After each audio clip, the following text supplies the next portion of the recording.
పెట్టే దమ్ము లేదు. మరి నన్నేం చేయమంటావు? అందుకే వేరే వాడిని చూసుకున్నా.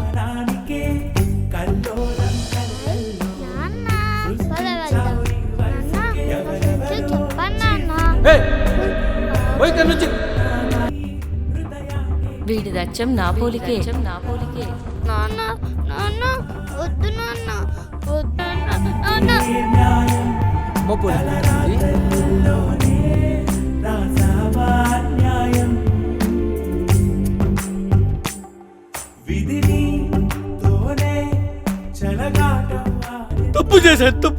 తప్పు చేశాను అయ్యా.